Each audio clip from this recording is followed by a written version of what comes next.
calling. Girl, let me provide your needs. Freaky girl under the sheets. But your love when things start slowing down. I know you got me, baby. Bismillahirrahmanirrahim. Assalamualaikum warahmatullahi wabarakatuh. Perkenalkan, nama saya Teguh Chandra dengan NIM 22552011111027. Di sini saya ingin menjelaskan materi yang sudah kita pelajari selama satu semester ini. Oke, untuk masuk yang materi pertama, yakni adalah sistem terdistribusi dan pemrosesan data. Yang pertama yakni adalah definisi sistem terdistribusi. Bayangkan gini, ada sebuah tim yang terdiri dari banyak orang yang bekerja sama untuk menyelesaikan suatu tugas besar. Nah, jadi sistem terdistribusi itu mirip seperti itu, tapi dengan banyak komputer yang terhubung dalam satu jaringan, bekerja bareng untuk menyelesaikan tugas. Nah, jadi kelebihannya itu adalah pengguna merasa seperti pakai satu komputer saja, padahal di belakang layar tuh ada banyak komputer yang sedang bekerja keras. Nah, untuk karakteristik utamanya, yang pertama ini adalah desentralisasi, yang kedua ada transparansi, yang ketiga ada scalabilitas, yang keempat ada keandalan.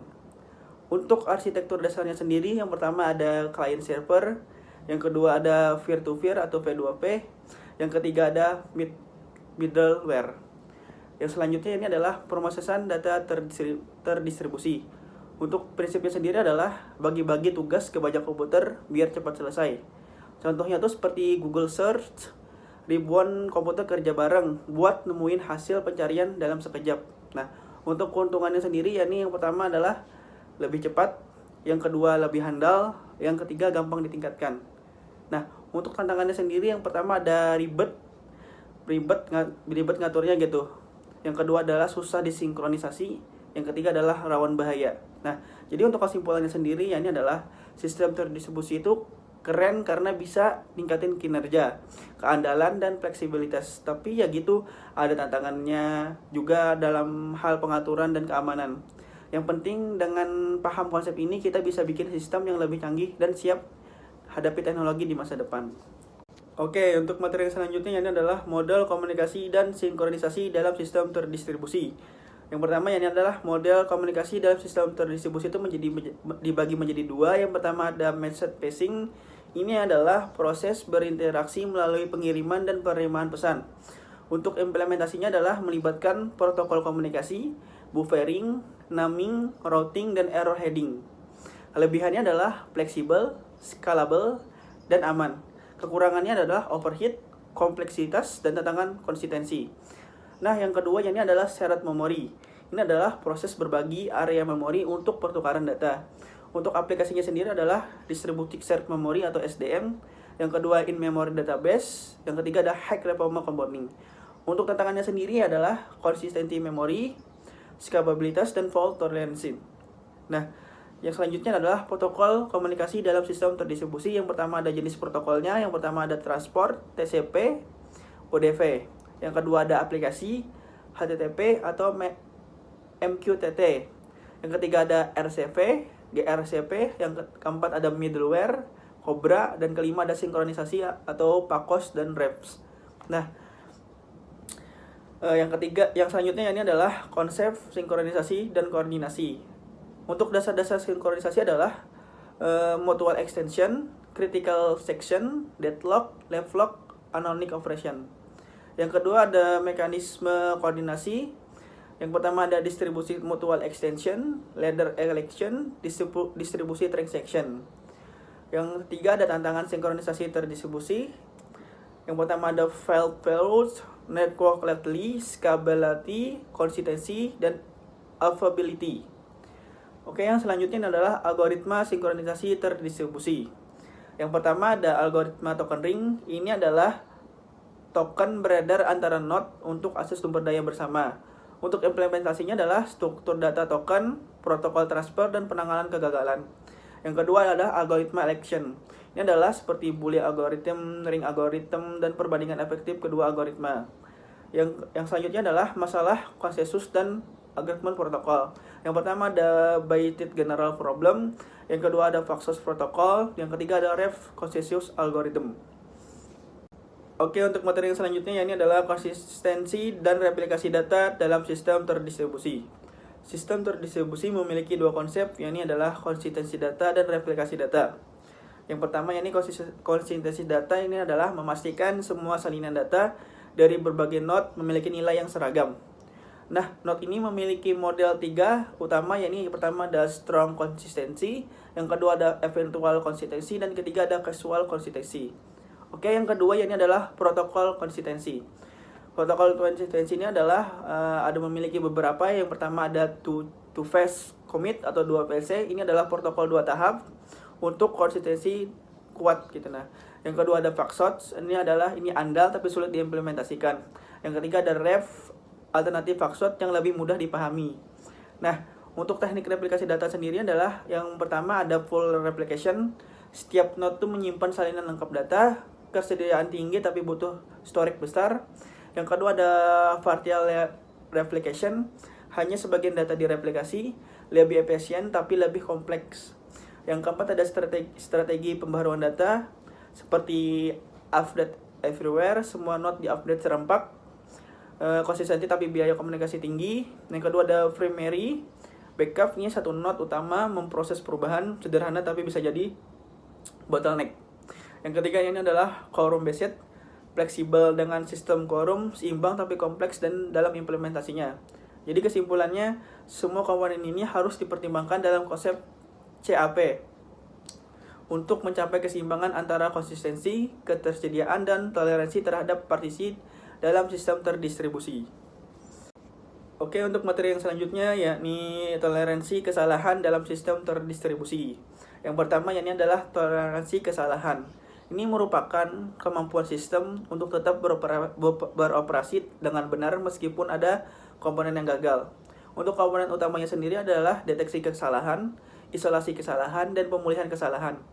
Nah, ini juga memberikan keuntungan berupa peningkatan ketersediaan, reliabilitas, dan performa yang konsisten. Nah, untuk jenis-jenis kegagalan, yang pertama ada kegagalan pada perangkat keras. Yang pertama adalah kerusakan fisik pada CPU, hard disk, dan lain-lain. Untuk solusinya ini adalah redundancy hardware. Yang kedua adalah kegagalan perangkat lunak seperti bug, range condition, kesalahan logika. Ini untuk solusinya bisa dengan pengujian yang ekstensif. Yang ketiga ada kegagalan jaringan. Ini adalah koneksi terputus antara node. Nah, untuk solusinya sendiri adalah redundansi jaringan. Yang ketiga ada kegagalan waktu. Ini masalah sinkronisasi. Solusinya bisa dengan protokol NTP atau PTP. Yang selanjutnya ini adalah teknik replikasi. Replikasi data ini adalah menyimpan salinan data di beberapa node. Nah, replikasi layanan dapat berupa replikasi aktif atau pasif gitu. Nah, backup.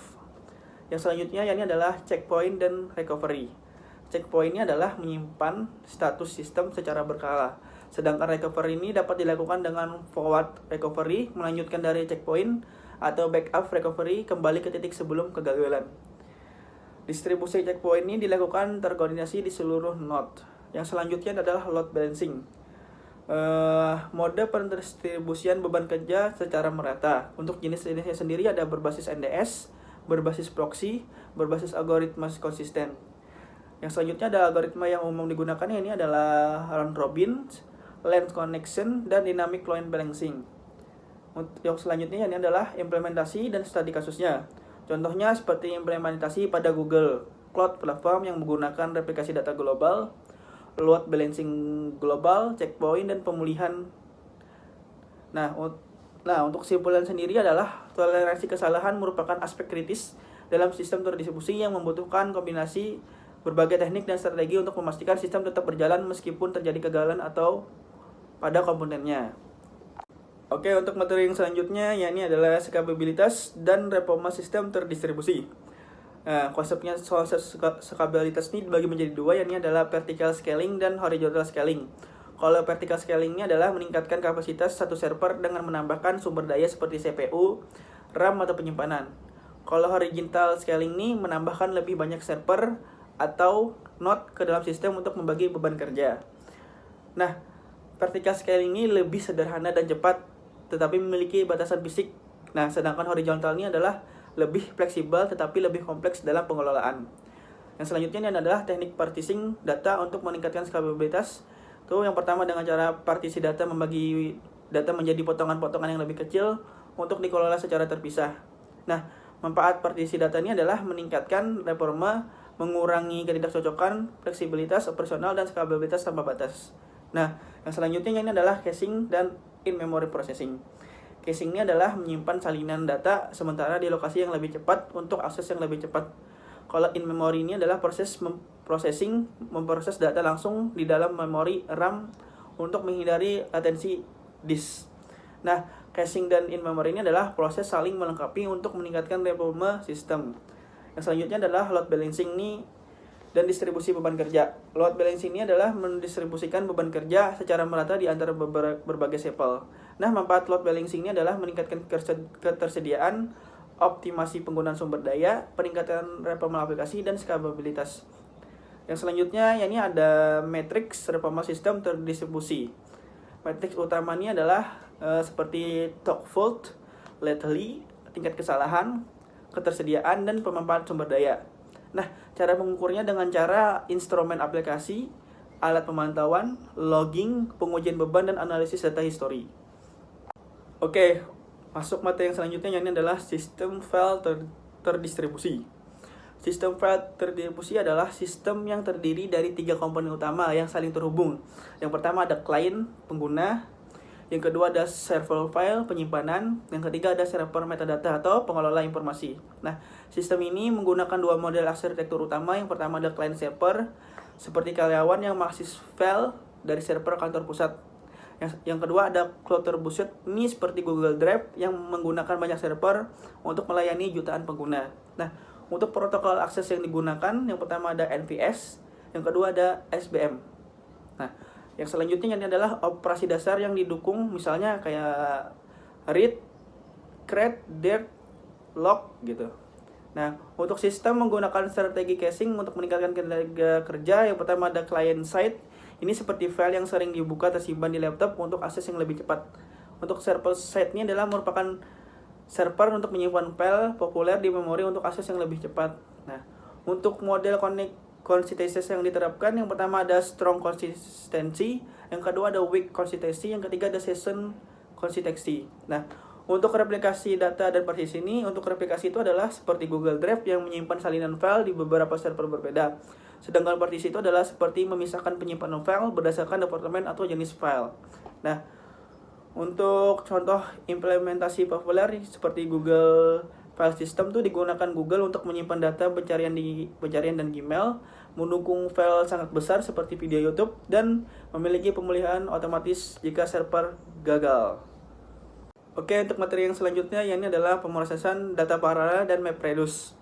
Pemrosesan data paralel adalah metode yang memecah tugas besar menjadi bagian-bagian kecil untuk diproses secara bersamaan oleh beberapa unit pengolahan.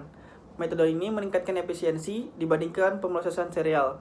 Nah, untuk MapReduce sendiri adalah model pemrograman paralel yang terdiri dari 2 fungsi utama. Yang pertama ada fungsi map, ini memecah data input menjadi pasangan kunci atau nilai, bekerja secara paralel di berbagai node gitu. Yang kedua ada fungsi reduce. Fungsi reduce-nya adalah menerima output map yang telah melalui proses shuffling dan sorting, menghasilkan hasil akhir seperti perhitungan agregat. Nah, untuk arsitektur MapReduce ini memiliki 3 komponen utama. Yang pertama ada job tracker, yang kedua ada tracks tracker, yang ketiga ada HDFS. Nah, untuk optimasi MapReduce ini dapat dilakukan melalui yang pertama ada skalabilitas, yang kedua ada partisi yang data efisiensi, yang ketiga ada caching dan buffering, yang keempat ada penggunaan kombiner. Untuk pemilihan teknologi itu tergantung kepada kebutuhan gitu. Nah, misalkan gunakan Hadoop untuk pemrosesan batch yang stabil, pilih Spark untuk pemrosesan real time dan interaktif. Nah, kesimpulannya adalah teknologi ini terus berkembang untuk menghadapi tantangan pemrosesan data besar dalam berbagai industri dengan fokus pada efisiensi dan skalabilitas. Oke, materi yang selanjutnya ini adalah sistem database terdistribusi. Database terdistribusi adalah sistem database yang datanya tersebar di beberapa lokasi fisik berbeda, namun terhubung melalui jaringan dan dapat diakses berbagai kesatuan sistem gitu. Nah, untuk karakteristik utamanya yang pertama adalah otonomi lokal, Itu yang kedua ada transparansi lokal, yang ketiga ada transparansi fragmentasi. Yang kedua ada arsitektur yang digunakan. Yang pertama ada client server, yang kedua ada peer to peer. Nah, keuntungannya sendirinya ini adalah ketersediaan data tinggi karena tersimpan di berbagai lokasi, kinerja lebih baik melalui distribusi beban kerja, dan scalabilitas sistem yang mudah ditingkatkan. Nah, untuk tantangan implementasinya sendiri ini adalah konsistensi data. Ini perlu menjaga kesamaan data di semua lokasi. Untuk dari segi keamanannya memerlukan enkripsi data dan manajemen akses dan pencegahan serangan. Nah, untuk masalah biaya sendiri ini adalah mencakup infrastruktur, hardware, maintenance, dan training. Nah, untuk contoh penerapannya ya ini adalah seperti sistem perbankan untuk akses ATM di berbagai lokasi, sistem universitas dengan beberapa kampus, atau media sosial dengan distribusi server sesuai pertumbuhan pengguna. Nah, kesimpulannya sendiri adalah sistem terdistribusi ini sangat berguna untuk organisasi besar yang memerlukan akses data dari berbagai lokasi dan tetap menjaga reforma dan ketersediaan sistem. Oke, untuk materi yang selanjutnya ini adalah keamanan dalam sistem terdistribusi. Sistem terdistribusi adalah kumpulan komputer yang bekerja sama dan terlihat seperti satu sistem tunggal. Keamanan dalam sistem ini memiliki beberapa aspek kunci yang sangat penting. Nah, untuk prinsip dasar keamanannya sendiri, yang pertama ada confidentiality, kerahasiaan. Yang kedua ada integrity atau integritas. Yang ketiga ada availability, kesediaan. Yang keempat ada authentication. Yang kelima ada authorization atau otorisasi. Yang kedua yang adalah metode enkripsi data itu ada enkripsi simetris dan enkripsi asimetris. Yang selanjutnya ini adalah protokol autentikasi dan otoritas. Yang pertama ada Kerberos, yang kedua ada Auth 2.0, yang ketiga ada RBAC, yang keempat ada ABAX, yang kelima ada token based authentication. Yang selanjutnya ya ini adalah keamanan komunikasi. Yang pertama ada SSL atau TLS, yang kedua ada VPN. Nah, untuk deteksi dan pencegahan intrusi bisa dengan intrusi detection system (IDS) atau metode deteksi. Yang selanjutnya adalah manajemen identitas dan akses. Yang pertama ada pusat autentikasinya sendiri, ada LDAP, Active Directory. Untuk federasinya ada autentikasi lintas domain, ya ada single sign-on, dan ada audit trail. Ini melacak aktivitas untuk investigasi. Oke, untuk materi yang selanjutnya ya ini adalah cloud computing dan virtualisasi.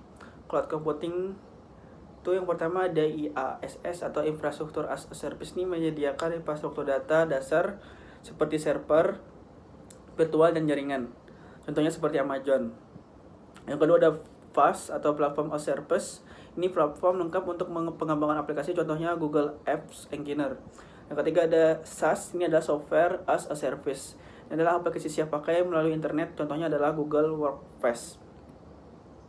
Yang kedua yang ini ada arsitektur. Cloud computing memiliki 4 komponen utama. Yang pertama ada front end, back end, network, dan middleware.